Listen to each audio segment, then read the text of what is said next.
Hello எல்லாருக்கும் வணக்கம். So snow white live action Rachel Zegler வந்து இந்த படத்தில் ஸ்னோ ஒயிட்டாக வந்து ஆக்ட் பண்ணியிருக்காங்க. ஸோ அந்த படம் நெக்ஸ்ட் இயர் 2025 வந்து ரிலீஸ் ஆக போகுது. ஸோ இந்த படத்துக்கான டீசரை வந்து டிஸ்னி அவங்களுடைய D23 எக்ஸ்போ ஈவெண்ட்டில் வந்து ரிலீஸ் பண்ணியிருந்தாங்க. பட் ஆனால் தமிழ் ட்ரெய்லர் ரிலீஸ் ஆகலை. ஸோ ரிலீஸ் பண்ண இந்த ஒரு ட்ரெய்லரை இந்த ஒரு வீடியோவில் வந்து பிரேக் டவுன் பண்ண போகிறேன். ஸோ ஃபர்ஸ்ட் இந்த ட்ரெய்லரில் வந்து ஸ்னோ ஒயிட் வந்து ஒரு கோட்டேஜாக பார்த்துட்டு இருக்க மாதிரி வந்து காமிச்சிருக்காங்க. ஸோ இந்த குடிசை யாரோட குடிசை அப்படின்னு பார்த்தீங்கன்னா இந்த ஸ்னோ ஒயிட் ஸ்டோரியில் வர 7 குள்ளர்கள். ஸோ அவங்களுடைய குடிசை தான் இந்த இதில் வந்து காமிச்சிருக்காங்க. ஸோ அதுக்கு முன்னாடி ஸ்னோ ஒயிட் எதுக்கு இந்த குடிசைக்கு வந்திருக்காங்க அப்படின்னு பார்த்தீங்கன்னா ஸ்னோ ஒயிட் வந்து ஒரு ராஜாவோட பொண்ணு. ஸோ அவங்களுடைய அம்மா வந்து அவங்களுடைய சின்ன வயசுல வந்து இறந்துடுறாங்க. ஸோ அவங்க இறந்ததுக்கப்புறம் ஸ்னோ ஒயிட்டோட அப்பாவான அந்த ராஜா வந்து ஒரு செகண்ட் மேரேஜ் வந்து பண்ணுறாரு. ஸோ அவர் மேரேஜ் பண்ணுற அந்த ராணியோட நேம் தான் வந்து ஈவில் குயின். அந்த ராணிக்கிட்ட எப்பயுமே ஒரு மேஜிக் மிரருமே வந்து இருக்குது. ஸோ அந்த ராணி எப்போல்லாம் போயிட்டு அந்த மேஜிக் மிரர்கிட்ட இங்கே இருக்கிறதுல யாரும் ரொம்ப அழகானவள் அப்படின்னு கேட்கும்போது அந்த மேஜிக் மிரர் வந்து அந்த ராணியோட ஃபேஸை தான் வந்து பிரதிபலிச்சிருக்கு. அதாவது இந்த ஈவில் குயின் தான் அழகு அப்படின்ற மாதிரி அந்த கண்ணாடி வந்து சொல்லியிருக்கு.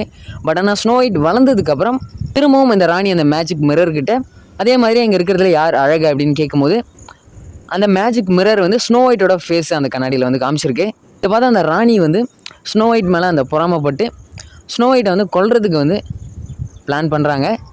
ஸோ ஒரு வேட்டைக்காரன்கிட்ட இந்த ராணி வந்து ஸ்னோ ஒயிட்டோட இதயத்தை வந்து கொண்டு வர சொல்கிறா. ஸோ அப்படி அந்த வேட்டைக்காரன் வந்து ஸ்னோ ஒயிட்டை காட்டுக்குள்ளே கொண்டு போகும்போதே ஸ்னோ ஒயிட்டுக்கு வந்து இது வந்து தெரிஞ்சிருது. ஸோ நம்மளை வந்து கொல்றதுக்காக தான் இந்த காட்டுக்குள்ளே கூட்டிகிட்டு போகிறாங்க அப்படின்றது தெரிஞ்சதுக்கப்புறம் ஸ்னோ ஒயிட் வந்து அந்த வேட்டைக்காரன்கிட்ட வந்து ரொம்ப கெஞ்ச ஆரம்பிக்கிறா. என்னை வந்து விட்டுடுங்க, நான் ராணி இருக்கிற பக்கமே வரமாட்டேன் அப்படின்ற மாதிரி வந்து சொல்கிறா. ஸோ நான் அந்த காட்டுக்குள்ளே இருந்துக்கிறேன் அப்படின்னு சொல்லும்போது ஸோ வேறு வழி இல்லாமல் அந்த வேட்டைக்காரனும் வந்து ஸ்னோ ஒயிட் மேலே பரிதாபப்பட்டு அவளை அங்கேயே வந்து விட்டுட்டு வந்துடுறான். ஸோ ஸ்னோ ஒயிட்டோட இதயத்துக்கு பதிலாக ஒரு பன்னியோட இதயத்தை எடுத்துகிட்டு போயிடுறான். ஸோ எடுத்துகிட்டு போயிட்டு அந்த குயின் கிட்ட ஸோ அந்த ராணி கிட்ட வந்து ஸ்னோ ஒயிட்டை கொண்டுட்டேன் அப்படின்ற மாதிரி சொல்லிடுறான். ஸோ அந்த காட்டுக்குள்ளே தான் ஸ்னோ ஒயிட் வந்து இந்த 7 குள்ளர்களோட அந்த குடிசையை வந்து பார்க்குறா. ஸோ அந்த குடிசைக்குள்ளே போனதுக்கப்புறம் அங்கே இருக்கிற அந்த 7 குள்ளர்கள் ஸ்னோ ஒயிட்டோட அந்த கதையை கேட்டு அவங்க வந்து அவளை அந்த வீட்டுக்குள்ளே ஒரு பனிப்பெண்ணாக இருக்கிறதுக்காக அனுமதிக்கிறாங்க. ஸோ அந்த 7 குள்ளர்களோட நேம் என்ன அப்படின்னு பார்த்தீங்கன்னா Grumpy, Sleepy, Bashful, Doc, Happy, Dopey and Sneezy. So அந்த 7 குள்ளர்கள் இருக்கிற இந்த குடிசையை வந்து கோட்டேஜ் ஆஃப் த 7 ட்ராப்ஸ் அப்படின்னு சொல்கிறாங்க.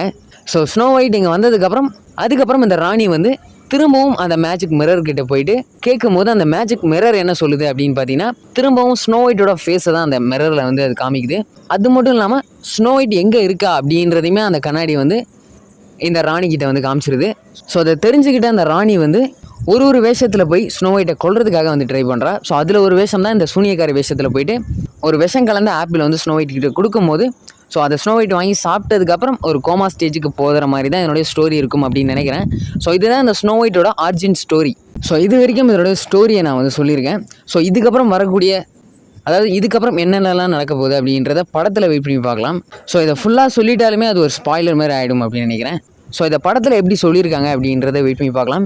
நெக்ஸ்ட் இந்த படம் வந்து ஃப்ளாப் ஆகிடும் அப்படின்ற மாதிரிமே நிறைய பேர் வந்து சொல்கிறாங்க.